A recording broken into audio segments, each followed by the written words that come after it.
Hello guys, यहाँ पे देखो वन शॉट लेके चल रहे हैं हम लोग, जो आपके एग्ज़ाम के लिए भी इम्पोर्टेंट है। इसमें एक टॉपिक है इवोल्यूशन का, चैप्टर है पूरा पूरा। इवोल्यूशन जनरली क्या होता है कि अगर कॉन्टिन्यूस चेंज होता रहे, वेरिएशन, और फाइनली एक नई स्पीसीज़ बन जाए, वो इवोल्यूशन है। नई स्पीसीज़ बनेगी तो ही इवोल्यूशन है, अदरवाइज़ नहीं है।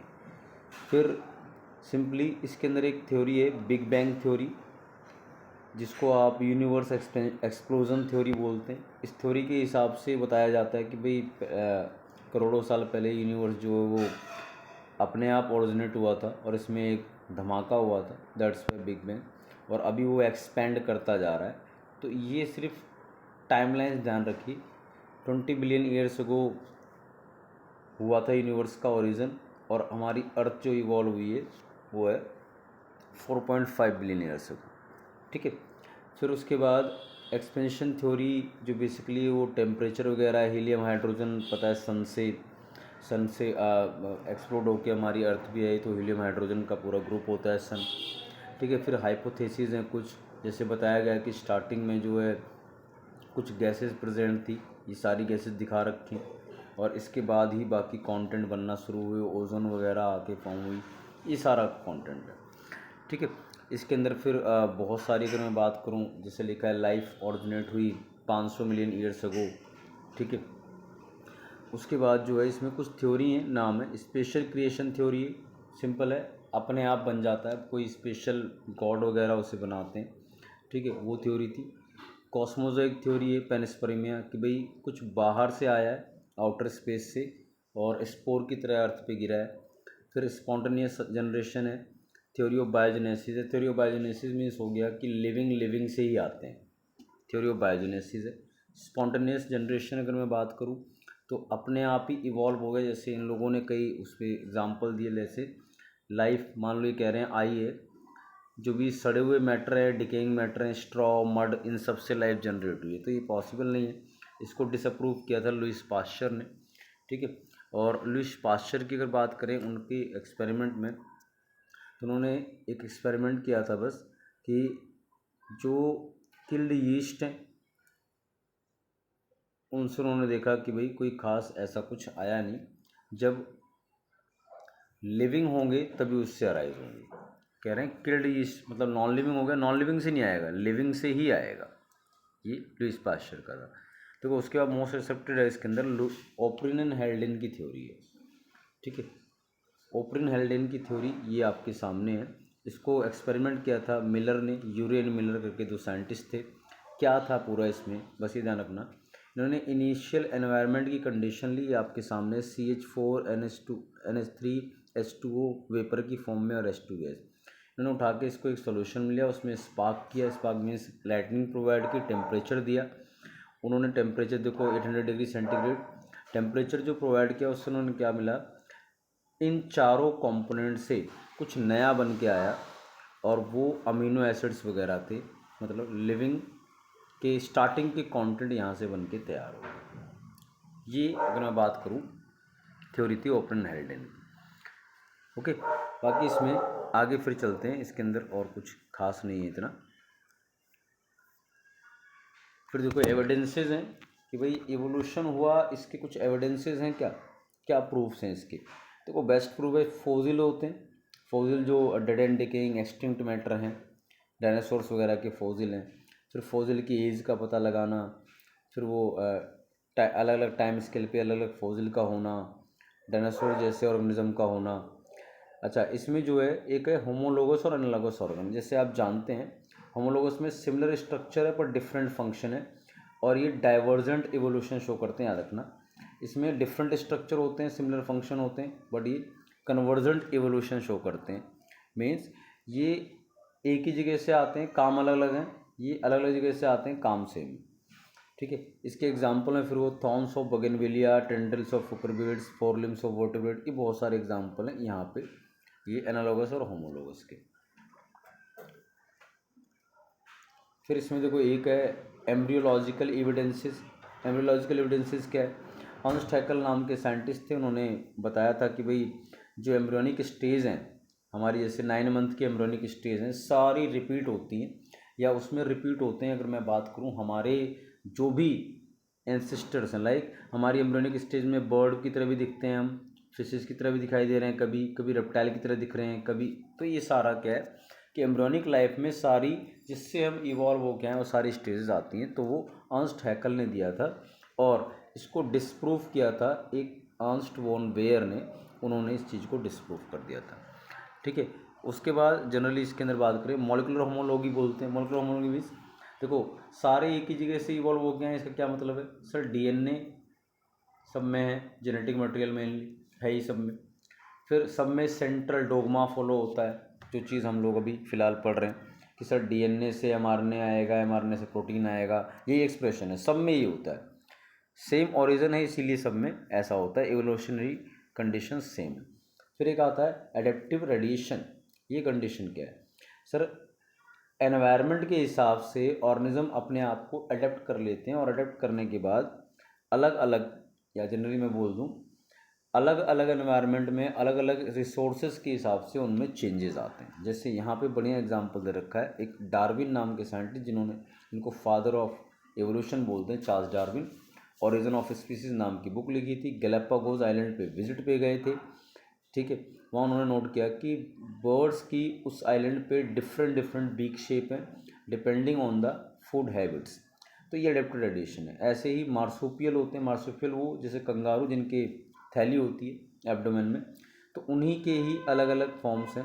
तस्मानियन वॉल्फ है, टाइगर कैट है, ये सारे मार्सुपियल, मतलब इन सब में एब्डोमेन में पाउच होता है, ऑस्ट्रेलिया में पाए जाते हैं एक ही जगह पर अलग अलग कंडीशन के हिसाब से अपने आप को इन्होंने अडेप्ट कर लिया है। दैट्स वाई अडेप्टिव रेडिएशन, कि भाई इनके पेरेंट्स सेम है पर उससे अलग अलग टाइप के निकल के आ गए, ये अडेप्टिव रेडिएशन। क्लियर है। उसके बाद देखो इसके अंदर फिर आ जाता है ये लमार्क थ्योरी थी। लमार्क थ्योरी क्या बोलती है, लमार्क थ्योरी में जनरली अगर बात करूँ लमार्क थ्योरी का क्या कॉन्सेप्ट है, तो लमार्क थ्योरी का कॉन्सेप्ट है यूज़ एंड डिसयूज़। जो ऑर्गन हमारे कॉन्टिन्यूस यूज़ में होते हैं वो तो इवॉल्व कर जाते हैं, और जो यूज़ में नहीं होते वो या बोल दें एक्सटेंट हो जाएंगे, या फिर जो है आप ऐसे बोल सकते हैं कि वो डिजनरेट हो जाएंगे। जैसे ह्यूमन में टेल कभी थी, उसकी ज़रूरत धीरे धीरे ख़त्म होती गई इसलिए एक्सटेंट हो गए, तो ये डिसयूज़ है। But we are using eyes, तो हमारे अंदर इसलिए कॉन्टिन्यूस यूज़ में है तो वो इवॉल्व होगा। और ये बोलता है इनहेरिटेंस ऑफ एक्वायर्ड करेक्टर, जो पर्सन ने अपनी लाइफ के दौरान करेक्टर गेन किए वो एक्वायर्ड है, और जो पर्सन ने अपनी लाइफ के दौरान नहीं गेन किए और उसे बर्थ बॉर्न मिले वो आपके इनेट करेक्टर होते हैं। एक्वायर्ड जो लाइफ टाइम में है आपके अडेप्टेशन की वजह से। ठीक है, जैसे लॉन्ग नेक जिराफ में बोला जा रहा है कि भाई जिराफ बोलते हैं पहले गर्दन छोटी थी, फिर धीरे धीरे वो ऊपर पेड़ पे पत्ते खाने लग गए तो इवोल्यूशन हो गया। खैर बकवास बात, लेकिन फिर उन्होंने इसको सपोर्ट में रखा। फिर डार्विन जो natural selection theory, natural selection क्या कहती है, सिंपल मैं बता दूं इसके अंदर, सिंपल चीज़ है। नेचुरल सिलेक्शन बोलती है कि सर मान लो दो स्पीसीज़ हैं ए और बी नाम की दो स्पीसीज़ हैं, जो ज़्यादा रिप्रोड्यूस कर पाएगी नेचर उसको सिलेक्ट करती है, दूसरी वाली एक्सटेंट हो जाती है। इसको survival of the fittest theory भी बोला जाता है। जो जितना ज़्यादा एबिलिटी होगी, बायोटिक पोटेंशियल जिसकी ज़्यादा होगी, एबिलिटी टू रिप्रोड्यूस, उसको नेचर सेलेक्ट करती है, दूसरा एक्सटेंट। ये नेचुरल सिलेक्शन थ्योरी, ज़्यादा इसमें कुछ करना नहीं है फिर। ठीक है, उसके बाद एक mutation theory, Hugo de Vries father of mutation हमने पढ़ा है। म्यूटेशन थ्योरी के हिसाब से एवोल्यूशन सडन होता है, जैसे sudden mutation is sudden change, तो बोलते हैं एवोल्यूशन अचानक होता है, वो म्यूटेशन थ्योरी है। जबकि ऐसा नहीं है, एवोल्यूशन हर जनरेशन के हिसाब से होता है, हर जनरेशन में वेरिएशन होगा तो उससे आगे म्यूटेशन होगा, वो फिर एवोल्यूशन होगा। पर म्यूटेशन थ्योरी क्या कह रही है, हर जनरेशन में वेरिएशन नहीं है, अचानक हो गया इसलिए इवॉल्व हो गया। तो ये कहीं ना कहीं फ्लॉप थ्योरी है एक तरह से।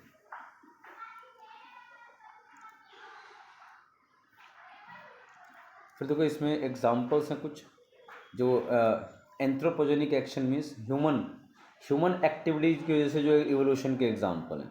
तो इसमें बढ़िया एग्जाम्पल है एंटीबायोटिक रेजिस्टेंस है, एंटीबायोटिक मेडिसिन जो माइक्रोब से निकालते हैं, माइक्रोब को मारने में यूज़ करते हैं, बट उसका रेगुलर यूज़ होने की वजह से हमारी बॉडी में एंटीबायोटिक के लिए माइक्रोब क्या बनाते हैं, रेजिस्टेंस, कि भाई अब मेरे पे ये असर होगा ही नहीं कितनी भी खा लो। हर्बिसाइड जो हम खेतों में यूज़ करते हैं उन्होंने रेजिस्टेंस तैयार कर लिया, पेस्टिसाइड वगैरह। और एक इसका बढ़िया एग्जांपल है इंडस्ट्रियल मेलानिज्म बोलते हैं, इंग्लैंड में मैं बात करूँ तो पहले कुछ moths are the insects, butterfly type, वो इंसेक्ट्स होते हैं मोस। पहले उनका कलर हुआ करता था, यू कैन से कुछ वाइट, क्योंकि वहाँ पे पेड़ों की जो छाल थी, ट्रंक वगैरह, वो वाइट कलर की थी। तो उससे आप जनरली मैं बात करूँ, वो क्या था, उसमें लाइकन से वो कवर हुआ करते थे, तो इसलिए वो कवर्ड ऐसा था। फिर धीरे धीरे क्या हुआ, 1920s के आसपास, 19 के आसपास ज़्यादा अमाउंट में इंडस्ट्रीज आने लग गई, उससे स्मोक वगैरह या ब्लैक कलर का कार्बन शूट बोलते हैं, डिपोजिट होने लग गया। उससे हुआ क्या, जो डिपोजिशन से ट्रंक जो है, पेड़ों की जो आउटर लेयर्स हैं, वो डार्क होने लग गई डिपोजिशन से। तो मोस ने अपने आप को वाइट से डार्क में इवॉल्व किया। तो जिन्होंने इवॉल्व किया तो सर्वाइव कर जाएंगे, अदरवाइज जिन्होंने इवॉल्व नहीं किया तो आप समझिए डार्क में वाइट कलर का मोस दिखाई देगा, प्रेडेटर उसको आराम से खा जाएंगे। ये होता है इंडस्ट्रियल मेलानिज्म। एग्जाम्पल है इसका, किसका, दैट इज एग्जाम्पल ऑफ, आप सिंपली बोल दें कि भाई ये एग्जाम्पल है आपका जो ह्यूमन की वजह से एवोल्यूशन हुआ। फिर है हार्डी विनबर्ग प्रिंसिपल है। देखो इसका सिंपल प्रिंसिपल है P² + Q² + 2PQ। देखो यहाँ पे मैं जनरली बताऊँ, ये कहता है P+Q1, इसकी स्क्वायरिंग करेंगे तो ये आएगा। P+Q1 मतलब क्या है, P डोमिनेंट जीन को रिप्रेजेंट कर रहा है, Q रिसेसिव को, हमेशा 1 होता है। मीन्स ये कह रहा है कि सर जितना भी मतलब ऑर्गेनिज्म में या किसी पॉपुलेशन में जो भी जीन है वो भी हमेशा फिक्स रहते हैं। Gene pool means total diploid set fix रहता है। उसमें कभी हो सकता है कि कभी आपका होमोजाइगस वाला ज़्यादा है, कभी हेटेरो, लेकिन वो ऑल ओवर फिक्स रहेगा। तो ये बोल रहा है इस तरह से। अब यहाँ पे जो तीनों कंडीशन है क्या रिप्रेजेंट करती है, ये homozygous dominant, Q² homozygous recessive, 2PQ heterozygous. बोल रहा है इनका सम हमेशा 1 होगा, मतलब इक्वलेंट होंगे। इनके अलावा कोई चौथा टाइप का जीन या चौथा टाइप का जीनोटाइप नहीं आएगा। इसको बोलते हैं जीन फ्रीक्वेंसी कांस्टेंट बोला जाता है। ठीक है, इन्होंने इसके सपोर्ट में बहुत सारी चीज़ें बताई कि भाई जीन फ्रीक्वेंसी कांस्टेंट होगी, उसके क्या रीज़न होंगे। तो उन्होंने कहा किस कंडीशन पे होगी जीन फ्रीक्वेंसी कांस्टेंट, अगर जीन माइग्रेशन ना हो। जीन माइग्रेशन क्या होता है, अगर कुछ लोग किसी पॉपुलेशन से निकल के कहीं और चले गए, वो जीन माइग्रेशन है। पर इसमें कोई अचानक नहीं था, वो नॉर्मली गए। जीन फ्लो, अगर रेगुलर जीन माइग्रेशन हर बार हो रहा है। जीन माइग्रेशन मीन्स एक बार हुआ तो जीन माइग्रेशन, कुछ लोग बार बार हर साल मान लो जा रहे हैं, तो वो क्या कहलाएगा, जीन फ्लो। उसके बाद जेनेटिक रिकम्बिनेशन, सिंपल है, कोई क्रॉसिंग ओवर वगैरह ना होती हो। फिर म्यूटेशन ना होती हो, जेनेटिक ड्रिफ्ट, अचानक जो सडन माइग्रेशन होता है उसको बोलते हैं जेनेटिक ड्रिफ्ट। और नेचुरल सिलेक्शन भी ना होता हो। ये बोल रहे हैं जीन फ्रीक्वेंसी कांस्टेंट तब रहेगी जब ना तो जीन माइग्रेशन हो, ना जीन फ्लो हो, जेनेटिक म्यूटेशन हो, ना कोई जेनेटिक ड्रिफ्ट हो, ना कोई नेचुरल सिलेक्शन हो। जब चेंज करने वाले में से कुछ होगा ही नहीं तो जीन फ्रीक्वेंसी तो कांस्टेंट ही रहेगी, चेंज थोड़ी आएगा उसके अंदर। तो इन्होंने सारे फैक्टर एब्सेंट बता दिए। ये हार्डी विनबर इक्वेशन था, इसके ऊपर क्वेश्चन आता है। फिर देखो ये थोड़ा सा आपको ये ध्यान रखना, टेबल ये प्लांट्स का एवोल्यूशन दिखा रखा है। ये डिफरेंट डिफरेंट पीरियड है, अभी के लिए कर लें ये पीरियड्स, ये हम पढ़ेंगे डिटेल में पढ़ेंगे। डिफरेंट डिफरेंट पीरियड्स हैं, ये स्टार्टिंग जब अर्थ हुई थी तब के हिसाब से अभी तक के पीरियड लिखे हैं। जैसे यहाँ पे आपके सामने लिखा है सिल्यूरियन, डेवोनियन, कार्बोनीफेरस, ये सब ट्रायसिक वगैरह सब। तो यहाँ पे दिखाए हैं कौन कौन से ऑर्गेनिज्म किस किस पीरियड में थे, ये आपको एज इट इज़ याद करना है। सेम एसिड देखो डायनासोर्स का दिखा रखा है, कौन कौन सा किस पीरियड में था वो याद करना। ठीक है, टेबल है, कुछ इसमें बड़ी चीज़ है नहीं। ठीक है, एक बार देखना, बाकी इसको पढ़ेंगे तो हम लोग डिटेल में पढ़ेंगे। फिर है ह्यूमन एवोल्यूशन। देखो ह्यूमन एवोल्यूशन में मेनली लाइन से पिछले इवॉल्व कैसे हों उनके सीक्वेंस ध्यान रखने। जैसे ड्राइपिथेकस सबसे पहले थे, फिर रमा, फिर ऑस्ट्रेलोपिथेकस, फिर होमो हैबिलिस, फिर होमो इरेक्टस, फिर नियंडरथल मैन, फिर हम लोग होमो सेपियंस। ये हैं ड्राइपिथेकस 15 मिलियन साल पहले, फिर 2 मिलियन। इनकी टाइमलाइन भी ध्यान रखनी है कितनी है। फिर इनमें क्या होता है, ब्रेन एबिलिटी जिसको क्रेनियल कैपेसिटी बोलते हैं, कितना ब्रेन हेड की कितनी, अगर मैं बात करूं साइज़ है या फिर कितनी एबिलिटी है, तो उस हिसाब से आपके सामने तो कोई दिखा, ये छोटा साइज़ है, फिर थोड़ा बड़ा हुआ और बड़ा हो गया, तो हेड के साइज़ के बेस पर है। तो इन लोगों की तो नहीं रिप्रेजेंट करनी इतनी, पर इनकी 650 से 800 सीसी क्रेनियल कैपेसिटी है। 900 सीसी, हमारी अभी 1400 सीसी चल रही है, फिलहाल 1600 के आसपास आ गई है। तो तो अब इसमें लिखा हुआ है ड्रायोपिथेकस को मोर एप लाइक, लंगूर की तरह ज़्यादा दिखते थे, रमापिथेकस मैन की तरह ज़्यादा दिखते थे, और हम इन्हीं से सारे इवॉल्व होके आए हैं, गोरिल्ला वगैरह सब। उसके बाद मतलब ड्रायोपिथेकस हमारा कॉमन एंसिस्टर है सबका। फिर ऑस्ट्रेलो वाले 3 से 4 मिलियन ईयर अगो थे। फिर ये कहाँ मिले, इनकी हाइट वाइट के बारे में थोड़ा बहुत। फिर होमो एबिलिस, ये इनके साथ अगर मैं बात करूँ, इनके लिखा जैसे मीट वगैरह ईट नहीं करते थे, और ये काफ़ी एबल्ड थे, मतलब इन्होंने औजार बनाना शुरू किए थे।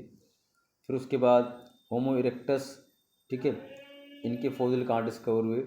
फिर नियंडरथल मैन, ये कहाँ, अब इन्होंने जैसे दिखाया कि भाई नियंडरथल वालों ने ही अपने जो डेड बॉडी होती थी उनको दफनाना स्टार्ट किया। फिर homo sapiens, we are modern man. Okay, तो ये थोड़ा सा दैट इज़ अबाउट इवोल्यूशन।